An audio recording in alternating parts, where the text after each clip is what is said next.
Okay, you know the deal. We just grade every player, and we try to do it in 5 minutes or less here on Locked On Canucks. Man, oh man. Man, I feel like I took a drug there. I feel like an idiot for saying we should play Thatcher Demko more. Speaking of which, Thatcher Demko, let's start off with him. I'm giving him an A. Linus Karlsson, I'm giving him a B+. The effort was there. Evander Kane, his best game as a Canuck, I'm giving him a B+. Victor Mancini, man. Victor Mancini, I need a martini, and I hate martinis. The nastiest beverage of all time. For real. But man, Victor Mancini hurt. It might be a shoulder thing. I don't know. I saw the collision behind the net that kind of led to it in the second period. It kind of looked awkward. Like it didn't look severe, but based on how awkward it looked and the clear discomfort that it brought Mancini, I kind of got scared. And he was going to have a lot of opportunity here. And I think he added to, excuse me, the pace of the game today. Like the Canucks were fast. They were attacking. And there wasn't a lot of martini sprinkled in there, but there was some. He's creative. He's a player that likes to attack. And, you know, when you're missing Quinn Hughes, you need to play Victor Mancini. Like, he's your most offensive guy back there outside of Hronek. He might be as offensive as Hronek if you really kind of break it down based on mindset and confidence.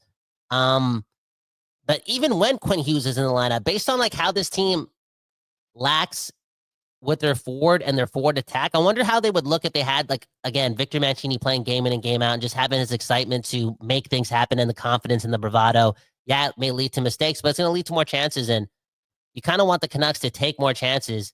And here again, Mancini gets his chance and he gets hurt right away. And I think before the game started, what's his name? Kirill Kudryavtsev. Did I just say his name right? Kirill Kudryavtsev. I think I did it. Anyways, Kirill Curry, Sauce guy, whatever. He got called up, and now for sure he's going to be playing games ASAP. Like, I think he was already going to get that opportunity because, again, Quinn Hughes is day to day, and POJ, he's replaceable, and you might as well play these young guys, especially if they're looking for a center. Like, you got to, like, raise the stock here. And Kirill deserves it too, and there's a chance he's going to be a safe bet. Like, I trust Kirill right now more than I do Tyler Myers, let's be honest. Now he's going to get a chance, going to get a look, a big one, and let's just hope Mancini's not out for long. Jake DeBrusk, B+. Thought he was just active. The last 2 games, he's been really good. And you know what? Big guys, that's what they say, right? Big guys, they take a while to warm up. That's what she's never said to me. But yeah, he's doing it. Power forward, he's warming up, and he's been really good in the last 2 games. The Canucks look way faster when he's just way more active. Speaking of which, Lucas Reichel, I'm going to give him a B+ too. He was good against a good team. Like, we played the Oilers. I don't care if they were in a back-to-back situation too. We were in a back-to-back. And Lucas Reichel, he did his thing. And I think I saw this on Twitter. Somebody said, I think it was Chester, he said, Lucas Reichel's like a Timu version of Philip Hedl. I think he's better than that. He did this against the Oilers. It's been 2 games. It's 50-50. And I'm just like, yo, that was cool to watch. He had a lot of chemistry with Evander Kane and Brock Boeser. Like, they seemed to have fun together today, okay? Anyways, next up, Max Hassan, B+. I just want to see this guy play more. I thought that line, again, Karlsson and Baines and him, they just had a lot of fun out there. They seized the moment. That's a huge test, right? The Edmonton Oilers, and they did their thing. B+. Tyler Myers, F. No, for real. Tyler Myers, F. Just an immature effort. Just got to be a better leader, man. We're missing pieces, and we just don't need that many mistakes. That being said, you're going to get that many mistakes when you play so much Tyler Myers. And when this team gets healthy again, I think, again, it's just in their best interest to make this guy the 6th defenseman on the team, the 5th defenseman. Like, play him 14 minutes a game. That's when you get peak Canucks, I think, okay? And that's when you get peak Tyler Myers. Aatu Räty, let's give him an A-. You know, I think people have been really critical of Aatu Räty's game recently, and I get it. The Canucks have been, outside of the Montreal game in the last 4, they've just been so, just frustrating, right? Just frustrating.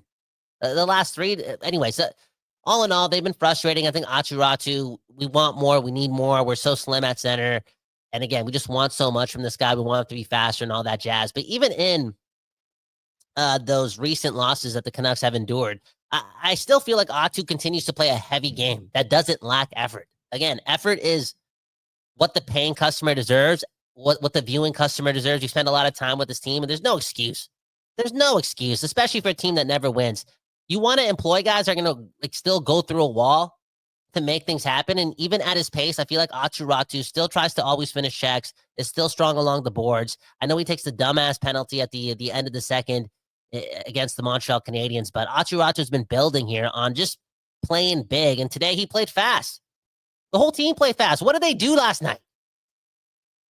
What? I don't even want to know. Why did Quinn Hughes hey, do the math? Hey, come on. What did they do last night? They lost against Montreal. We said it on the show. We hope that Marcus Pettersson takes them all out. Just light it up. Light it up. Screw it. Back to back. You're back home, though. Just light it up last night. Have some fun. And next thing you know, Quinn Hughes is day-to-day. And the whole team looked faster. What did these guys do last night? Somebody find Evander Kane's phone, man. Anyways, Kiefer Sherwood up next. A+, whatever the thing is. This guy's been the best Canuck in 10 straight games.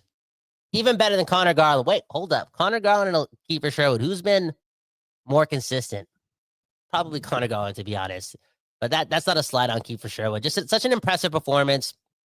Can we say sign him? What are you paying? What are you paying Kiefer Sherwood? We're gonna end the episode on that comment and that answer, because I have some hate towards the people that still kind of want to shop him, aka trade him, based on age, based on shooting percentage, based on him peaking. You know what I'm saying? Like, at this rate, he's a good asset. And since the Canucks don't win a lot of games, you got to consider him an asset, which I kind of get. But I don't know. This dude, I feel like he'll always have peak trade value based on him being such an outlier. Like, he kind of reminds me of a player that will always give the same value that Tampa gave for like Blake Coleman and Barclay Goodrow.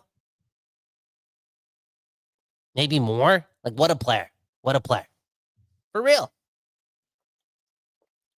Man, oh man. A lot of yapping here. I thought it was 5-ish minutes for report cards. Elias Pettersson, A+. Marcus Pettersson, dumb penalty that led to the tying goal. That just, again, I'm so tired of those penalties right now that I'm going to have to, like, punish Marcus Pettersson for that. Let's just give him a B-. DPD, Elias Pettersson, an A. Last night, Trevor didn't like his game. I think I'm correct on that. I kind of blacked out last night as well during the podcast. But today, actually, let me slow down there. Trevor gives Elias Pettersson a D- or whatever, and I said, give him a B, because I saw it last night. Like, I think this guy continues to build on solid performance after solid performance after solid performance. He's resilient within game, right? He makes one mistake and then he stops making mistakes.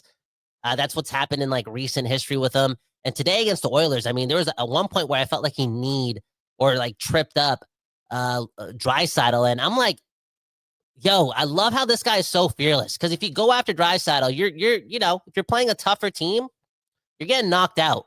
And this young player always does that, and that's take his shots. He's fearless, okay, and he's resilient and he's solid defensively right now. And we needed one of these guys. To keep it simple, we needed Willander, DPD, or Mancini to be better than Tyler Myers. That was like an equation for success this season, and he's climbing. He's climbing for real. Drew O'Connor up next. I'm giving him an A+. What a game from him. I was so damn impressed. Did his thing. Philip Hronek, A+ as well. For a second there, I thought he he got injured, but Philip Hronek, now he's the guy. Day-to-day injury for Quinn Hughes. Who knows how long that's going to take? Could be whatever. And Philip Hronek has to be the leader, and this was day one of that. And we saw what he did last night against Montreal, making plays to Pettersson and whatnot. And today, I just feel like he was solid. He did his thing, and I don't know. When you see performances like this, you kind of want Philip Hronek to play on his own pair. Anyways, RC Baines, B+, Connor Garland, A+ again. What an icon. I hope my children are short. That's how much enamored by Connor Garland's efficiency, his play style. Like, you just want your children to be like Connor Garland. That's what it feels like, okay? Based on how this guy plays and what he can do with the puck. What a magician and what a Tasmanian devil, an outlier player. Connor Garland, A+. Thank you very much. POJ, B+ too. We're just feeling nice today. And Brock Besser, A-. Let's get to some comments. That was the end of this segment. 5-ish minutes for report cards. And yeah, we got to read some comments, okay? This is Locked On Canucks. It's for the people. And yeah, one love to you and you and you and you. Again, you're listening to Locked On Canucks. One love to the Dotos Art Lab. We'll be back in a couple seconds here on the program.